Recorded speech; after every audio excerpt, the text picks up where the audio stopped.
हाँ, तो जैसा कि हम लोग पहले elements and components of smart grid पढ़ चुके थे, उसका कुछ पॉइंट हम लोग डिस्कस किए हुए थे। तो आज हम लोग देख रहे हैं कि फिर देख लेते हैं कि क्या क्या पॉइंट हम लोग पहले डिस्कस कर चुके थे। तो जो भी हमारा कंपोनेंट था स्मार्ट ग्रिड का, उसमें हम लोग देखे थे कौन कौन सा कंपोनेंट होता है। Smart infrastructure. अब स्मार्ट इंफ्रास्ट्रक्चर के अंदर हमारा क्या था, smart energy system, smart information. Smart energy system में हमारा आता क्या, power generation, power transmission, power distribution, ठीक है। और इंफॉर्मेशन में क्या आता है, smart metering, sensors, phasor measurement unit और एक इंफॉर्मेशन मेजरमेंट। और सेकेंड हमारा है कंपोनेंट, वो है स्मार्ट कम्युनिकेशन, स्मार्ट मैनेजमेंट और स्मार्ट प्रोटेक्शन। तो ये सारे कंपोनेंट्स होते हैं हमारे एक स्मार्ट ग्रिड के। उसमें से हम लोग स्मार्ट इंफॉर्मेशन का सेंसर तक हम लोग पढ़ चुके थे। तो अब आज जो हम स्टार्ट करेंगे, वो जो नेक्स्ट हमारा यूनिट जो बचा हुआ था, एलिमेंट्स जो बचा हुआ था स्मार्ट ग्रिड का, वो आज हम लोग देखने वाले हैं, ठीक है। तो आज देख लेते हैं ये फेजर मेजरमेंट यूनिट क्या है। तो ये जो फेजर मेजरमेंट यूनिट है, वो मेजर करता है एक इलेक्ट्रिकल वेव्स को, ठीक है। तो क्यों इलेक्ट्रिकल वेव को मेजर करता है, ताकि उसका हेल्थ जान सके, ठीक है। जैसे कि नाम से ही पता चल रहा है फेजर मेजरमेंट यूनिट। तो इलेक्ट्रिकल वेव जो हमारा सिग्नल होगा, उसका हेल्थ को डिटरमाइन करने के लिए वो क्या करता है, मेजर करता है। तो किस तरह से होगा, मान लो कोई इलेक्ट्रिकल सिग्नल है, तो इस सिग्नल का जो फेज, तो जानते हैं कि साइनोसॉइडल होता है हमारा इलेक्ट्रिकल सिग्नल। तो 3 फेज सिस्टम है, तो फिर 3 फेज सिस्टम में हमारा कितना हमारा फेज होगा, ठीक है, फेज डिफरेंस कितना होगा, और कितना हमारा आरएमएस वैल्यू होगा, एवरेज वैल्यू होगा, या तो फिर कहाँ पे फ्रीक्वेंसी हमारा जो 50 हर्ट्ज है वो उतना जा रहा है कि नहीं, जो हम लोग वोल्टेज डिफाइन कर रखे हैं, ठीक है। ट्रांसमिशन के लिए अगर हम डिफाइन कर रखे हैं कि हमको 66 kV पे ट्रांसमिट हो रहा है, तो वो उसको मेजर करेगा हर एक बस बार पे, हर एक ग्रिड पे, कि उतना हमारा वोल्टेज है कि नहीं, उतना फ्रीक्वेंसी है कि नहीं, तो और सिस्टम हमारा हेल्दी है या नहीं। तो ये सारा डिटरमाइन करता है कौन, फेजर मेजरमेंट यूनिट, तो जिसको हम लोग पीएमयू भी बोलते हैं। तो PMU measures electrical waves on an electrical grid to determine the health of the system like frequency, voltage level, current level, phase difference etcetera, ठीक है। Functions of PMUs, phase measurement units. तो क्या है इसका फंक्शन है, तो क्या करेगा यह, providing loss of main protection. तो क्या बताएगा कि जो भी हमारा प्रोटेक्शन है वो कहीं फेल तो नहीं हो गया है, उसको वो प्रोवाइड करेगा और वो बताएगा डिटेक्ट करके कि हम लोग जो जितना भी प्रोटेक्टिव एलिमेंट लगाए हैं वो सब सही वर्क कर रहा है कि नहीं। मॉनिटरिंग फॉल्ट इवेंट, तो जहां पे भी हमारा कोई भी जगह पे मान लो अगर फॉल्ट हुआ है, तो उस इवेंट, उस प्लेस का इंफॉर्मेशन वो बताएगा, ठीक है, मॉनिटर करेगा कौन, तो phase measurement unit. Locating disturbance, कोई जगह पे मान लो कुछ डिस्टरबेंस हो गया, कोई वायर ही टूट के ग्राउंड हो गया, या फिर कोई पोल स्ट्रक्चर टूट गया, तो ये सारा डिस्टरबेंस के जगह को क्या करेगा, वो लोकेट करेगा, ठीक है। मॉनिटरिंग पावर क्वालिटी, जो पावर का क्वालिटी होगा, वो पावर फैक्टर हमारा अच्छा है कि नहीं, वो 50 हर्ट्ज जो हम लोग सप्लाई दे रहे हैं फ्रीक्वेंसी, वो सही है कि नहीं। तो ये सारे क्वालिटी को क्या करेगा, वो मॉनिटर करेगा फेज मेजरमेंट यूनिट। फिर क्या होगा कि स्टडीइंग सिंक्रोनस इजलैंड ऑपरेशन, एक इंपॉर्टेंट वर्ड है सिंक्रोनस इजलैंड ऑपरेशन। इजलैंड का मतलब क्या होता है, जैसे इजलैंड तुम लोग जानते हो, जिसको हम लोग द्वीप भी बोलते हैं, ठीक है। तो इजलैंड ऑपरेशन का मतलब होता है कि जो हमारा मेन ग्रिड है, ठीक है, कोई अगर हमारा जो मेन ग्रिड या जो सेंट्रल ग्रिड है, उस ग्रिड से वैसा पावर प्लांट जो उस ग्रिड से कनेक्टेड नहीं हो, ठीक है, वैसा पावर प्लांट जो मेन ग्रिड से कनेक्टेड नहीं हो, उसका भी इंफॉर्मेशन फेज मेजरमेंट यूनिट रखेगा, ठीक है। जैसे हम लोग होता है ना कि पानी है, बहुत पानी यहाँ पे है, ठीक है, उसके बाद इस पानी के अंदर में क्या है, एक छोटा सा द्वीप बना हुआ है, आइलैंड बना हुआ है, यानी जो बाहर का जो जमीन है पानी के बाहर का, उससे वो कनेक्टेड नहीं है जमीन के रूप में, तो उसको हम लोग बोलते हैं आइलैंड। तो इसी तरह से यहाँ पे ग्रिड में भी होता है कि जो पावर प्लांट मेन ग्रिड से कनेक्टेड नहीं है उसको भी वो स्टडी करेगा और वो इंफॉर्मेशन देगा। ठीक है, तो नेक्स्ट हमारा ये जो है हमारा एलिमेंट वो है इंफॉर्मेशन मैनेजमेंट। ठीक है, तो जो इंफॉर्मेशन मैनेजमेंट है वो क्या करता है कि large amount of data and information will be generated from metering, sensing and monitoring. तो जितना भी हमारा इंफॉर्मेशन जनरेट होगा मीटरिंग से, जो स्मार्ट मीटर जो हम बताए थे, स्मार्ट मीटर से जो डाटा जनरेट होगा वो सारे डाटा को क्या करेगा, वो एक जगह इकट्ठा करेगा और उसको मॉनिटर करेगा और उसको फिर एनालिसिस भी करेगा।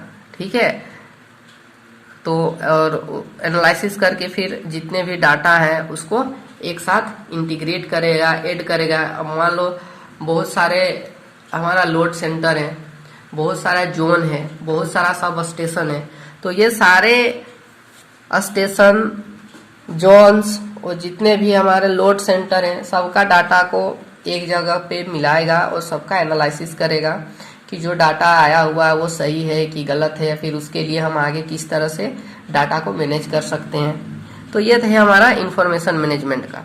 ठीक है, तो ये सारा अभी हम लोग देख लिए जितने भी हमारा एलिमेंट्स था एक स्मार्ट ग्रिड का। ठीक है,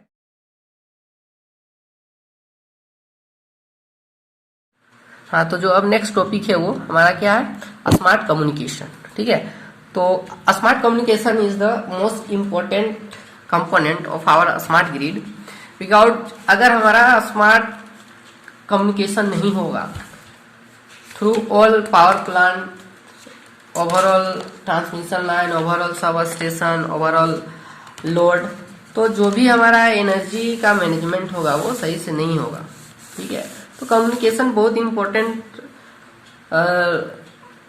रोल निभाता है। ठीक है, तो जो स्मार्ट कम्युनिकेशन होगा वो क्या करेगा, जो भी हमारा कनेक्टिविटी है, इंफॉर्मेशन ट्रांसमिशन और जो भी डिवाइसेस और एप्लीकेशन का, ठीक है, वो उसको क्या करेगा, वो कनेक्ट करेगा स्मार्ट तरीका से और सबको सही तरीका से वो इन्फॉर्म भी करेगा कि एज ए रियल टाइम पे हमारा कौन सा पावर प्लांट को किस लोड के लिए कितना पावर सप्लाई देना है। और क्या करेगा वो, reliable and effective information exchange is a key to success of the future grid. हाँ, जो रिलायबल मीन्स विश्वसनीय और प्रभावी होना चाहिए जो इंफॉर्मेशन का एक्सचेंज होगा। इंफॉर्मेशन का एक्सचेंज कहने का मतलब exchange of information,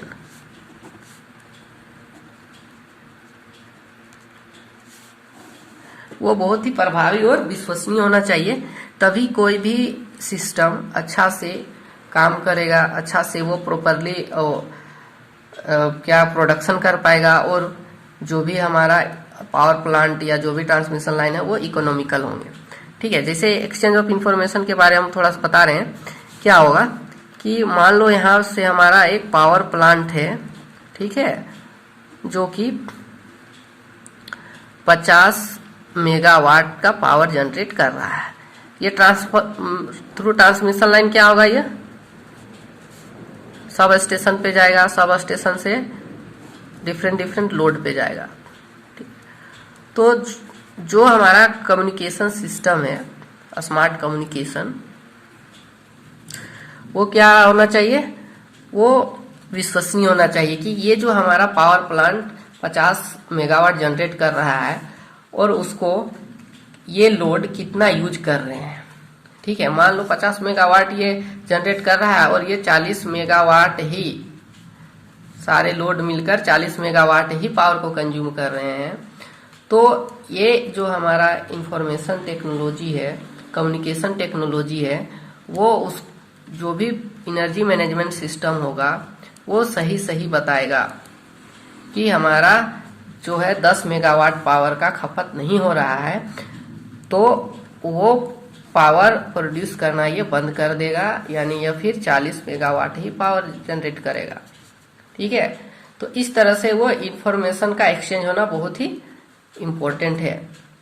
through overall the points, मतलब लोड से energy management system, energy management system से पावर प्लांट, फिर पावर प्लांट से एनर्जी मैनेजमेंट सिस्टम और energy management system to load. ठीक है, तो ये एक्सचेंज, इंफॉर्मेशन का एक्सचेंज होना चाहिए और वो बहुत ही विश्वसनीय होना चाहिए और प्रभावशाली ढंग से होना चाहिए, तभी हम लोग का जो स्मार्ट ग्रिड है सक्सेस कर सकता है। ठीक है, अब जो हमारा नेक्स्ट है देखते हैं हम लोग, basic function requirement of smart communication. तो स्मार्ट कम्युनिकेशन के लिए क्या क्या हम लोग को फंक्शन रिक्वायरमेंट होना चाहिए। तो जो quality of service of data, तो जो डाटा होगा, इंफॉर्मेशन होगा, वो क्वालिटी का होना चाहिए, वो अच्छे तरीका का होना चाहिए। ये नहीं कि हमारा लोड 50 वाट का लोड है, 50 किलो वाट का हमारा लोड है और हम उसको डाटा दिखा दिए 40 किलो वाट का, तो इससे क्या होगा, हमारा जो भी स्मार्ट ग्रिड है वो सही तरीका से रन नहीं कर पाएगा और इकोनॉमिक नहीं होगा। ठीक है, हाई रिलायबिलिटी मीन्स विश्वसनीय होना चाहिए जो भी हम डाटा और इंफॉर्मेशन शेयर करेंगे। हाई अवेलेबिलिटी एंड कवरेज, तो जो भी हमारा अवेलेबिलिटी होना चाहिए वो हमेशा होना चाहिए, ज्यादा से ज्यादा जगहों पे अवेलेबल होना चाहिए डाटा और इंफॉर्मेशन। और वो कवरेज कहने का मतलब वो ज्यादा दूर तक कवरेज करे, ये नहीं कि हम एक जो हमारा एनर्जी मैनेजमेंट सिस्टम है उसके थ्रू हमको कम्युनिकेट करना है लोड को भी और ट्रांसमिशन लाइन को भी, तो एट ए टाइम हम क्या किए कि इस लोड को हम तो इस लोड का तो इंफॉर्मेशन रखें, बट इस लोड का इंफॉर्मेशन हमको नहीं रखे ना, तो इसके साथ कुछ हम डाटा का एक्सचेंज किए ना, कुछ जानकारी लिए उससे, तो ये नहीं, एक ही साथ में वो कवरेज ज्यादा एरिया तक होना चाहिए। ठीक है, तो अवेलेबिलिटी भी होना चाहिए और कवरेज भी होना चाहिए ज्यादा दूर तक। It must guarantee for security and privacy, और ये गारंटी भी होना चाहिए कि जो भी हम डाटा शेयर कर रहे हैं वो सिक्योर हो और प्राइवेसी मेंटेन हो। ठीक है, तो ये हमारा जो बेसिक फंक्शन था स्मार्ट कम्युनिकेशन का। और तो हम लोग देखते हैं कि जो स्मार्ट कम्युनिकेशन है वो हम लोग कितना तरीका से करते हैं, हम लोग कर सकते हैं स्मार्ट कम्युनिकेशन एस्टैब्लिश। तो पहला तो हम वायरलेस कम्युनिकेशन कर सकते हैं। ठीक है, और दूसरा हमारा होता है वायर कम्युनिकेशन। वायरलेस और वायर दो ही टाइप का कम्युनिकेशन होता है। उसमें वायरलेस कम्युनिकेशन में भी बहुत सारे टाइप्स हैं, जैसे mesh network, cellular communication, satellite communication, microwave, free space communication, optical communication, ठीक है, रेडियो कम्युनिकेशन। तो ये सारे मेथड हैं वायरलेस कम्युनिकेशन का। तो इतने तरह से हम स्मार्ट ग्रिड में स्मार्ट कम्युनिकेशन इस्टेब्लिश करने का ये कर सकते हैं। और जो हमारा है वायर्ड कम्युनिकेशन में हमारा क्या है, फाइबर ऑप्टिक, ठीक है, कम्युनिकेशन और पावर लाइन कम्युनिकेशन, ये भी हमारा बहुत इंपॉर्टेंट है। सबका अपना अपना एडवांटेज और डिसएडवांटेज है। ठीक है, तो ये था हमारा जो भी स्मार्ट ग्रिड है उसका कंपोनेंट्स। और जो हमारा लास्ट जो हमारा कंपोनेंट है वो लास्ट कंपोनेंट क्या है, स्मार्ट मैनेजमेंट सिस्टम। ठीक है, तो जो स्मार्ट मैनेजमेंट है हमारा, देखते हैं क्या होता है हमारा स्मार्ट मैनेजमेंट। तो ये जो स्मार्ट मैनेजमेंट अगर नहीं हो, यानी मैनेजमेंट हमारा सही तरीका से नहीं हो, तो जो हमारा इफिशियंसी होगा वो सही नहीं होगा। तो इफिशियंसी और का क्या रिलेशन है स्मार्ट मैनेजमेंट से, तो थोड़ा देखो हम बता रहे हैं कि सपोज करके कोई पावर प्लांट, ठीक है, कोई पावर प्लांट 100 मेगावाट का पावर जनरेट कर रहा है और ये थ्रू ट्रांसमिशन लाइन और थ्रू लोड सब स्टेशन वो क्या जाएगा, लोड पे जाएगा। ठीक है, अब हमारा क्या है जी, मैनेजमेंट सिस्टम यहाँ पे है जो कि वो कम्युनिकेशन सभी से कर रहा है, सब स्टेशन से भी, लोड से भी। ठीक है,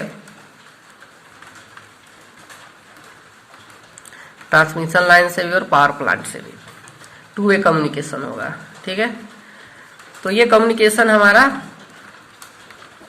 इधर भी लोड है, इधर भी लोड है, तो स्मार्ट मैनेजमेंट अगर नहीं होगा, यानी मैनेजमेंट अच्छे तरीका से नहीं होगा, तो पावर प्लांट का इफिशियंसी बहुत कम हो जाएगा। ठीक है, क्यों कम होगा?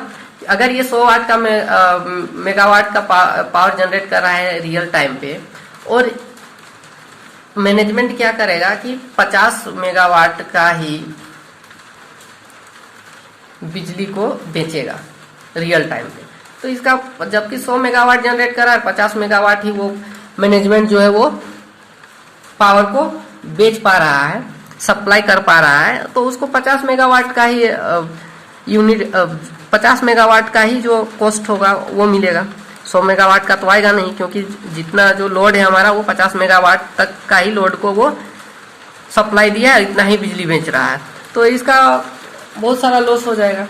ठीक है, तो क्या करना है स्मार्ट मैनेजमेंट? अगर यह 100 मेगावाट जनरेट कर रहा है तो उसको 100 मेगावाट खपत भी करना होगा किसी भी लोड के थ्रू, तभी वो लोड क्या करेगा, तभी वो कंज्यूमर क्या करेगा, उसको बिल पे करेगा। मान लो कि अगर हमारा अभी 100 मेगावाट ये बिजली प्रोड्यूस कर रहा है, सपोज करके 12 बजे, ठीक है, दिन में, 6 बजे, तो 4 बजे शाम तक।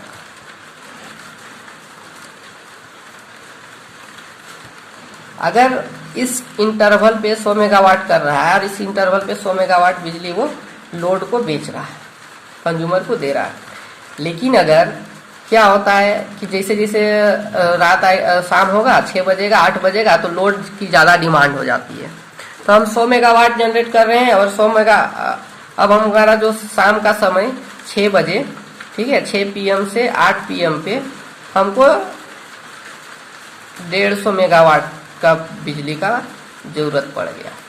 तो ये एनर्जी मैनेजमेंट सिस्टम क्या करेगा, इस पावर प्लांट को इंफॉर्मेशन देगा कि तुम और 50 मेगावाट बिजली ज़्यादा प्रोड्यूस करो, क्योंकि इन लोग जितना ज़्यादा बिजली कंज्यूम करेगा वो तो आपको देना ही है, बिल पे करना ही है। तो अगर ये 100 मेगावाट का करता तो 100 मेगावाट का ही इसके पास बिल पहुंचता। इन 6 से 8 बजे के बीच क्या हो रहा है, ज़्यादा लोड का डिमांड बढ़ रहा है, तो उस समय प्रोडक्शन का भी बढ़ाना पड़ेगा, या तो ये पावर प्लांट नहीं रहे तो किसी दूसरे पावर प्लांट से भी बिजली खरीद कर सप्लाई देना होगा, तभी हमारा क्या होगा, इकोनॉमिक होगा और इफिशियंसी ज़्यादा होगा। ठीक है, तो इस तरह से हमारा जो एनर्जी मैनेजमेंट सिस्टम जो है या स्मार्ट मैनेजमेंट सिस्टम वर्क करेगा। और क्या करेगा, डिमांड ऑपरेशन कॉस्ट रिड्यूस, तो इससे ऑपरेशन कॉस्ट रिड्यूस हो जाएगा। ठीक है, जैसे कि अभी हम यहाँ एक्सप्लेन किए, डिमांड एंड सप्लाई बैलेंस, तो डिमांड और सप्लाई के बीच बैलेंस बना रहेगा, जो अभी हम बताएं यहाँ पे कि 100 मेगावाट का जरूरत, यहाँ पे लोड हमारा 6 से 8 बजे 50 मेगावाट का जरूरत पड़ गया और इसको 100 मेगावाट ही प्रोड्यूस किया, तो क्या करेगा, और 50 मेगावाट कहीं से जुगाड़ करेगा दूसरे पावर प्लांट से, या तो फिर इसी पावर प्लांट को बोलेगा कि और ज्यादा प्रोड्यूस करो 50 मेगावाट, तो ये हो गया बैलेंसिंग।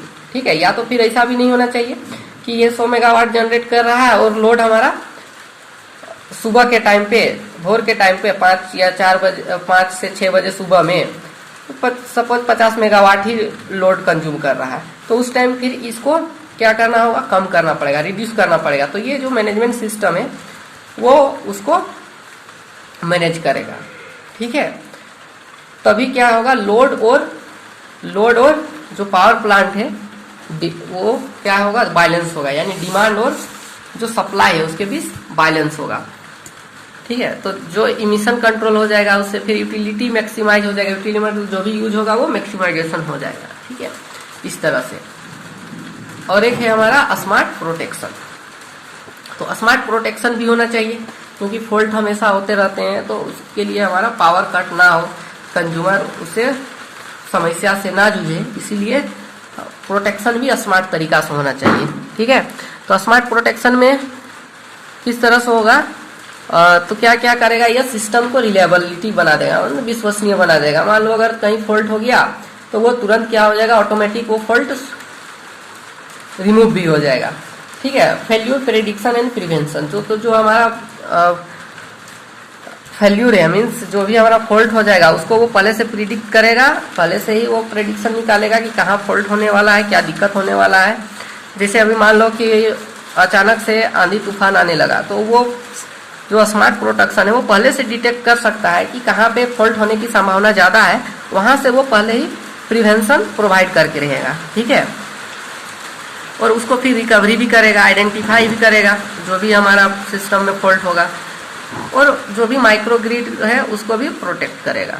ठीक है, तो जो भी हम लोग जानेंगे आगे माइक्रो ग्रिड क्या होता है, मीन्स एक ग्रिड ना होकर बहुत सारे छोटे छोटे ग्रिड में बांटना, उसको हम लोग माइक्रो ग्रिड करते हैं, जो कि हमारा बहुत ही अच्छा है। ठीक है, तो ये था हमारा प्रोटेक्शन, सॉरी ये था हमारा जो भी स्मार्ट ग्रिड है उसका एलिमेंट्स।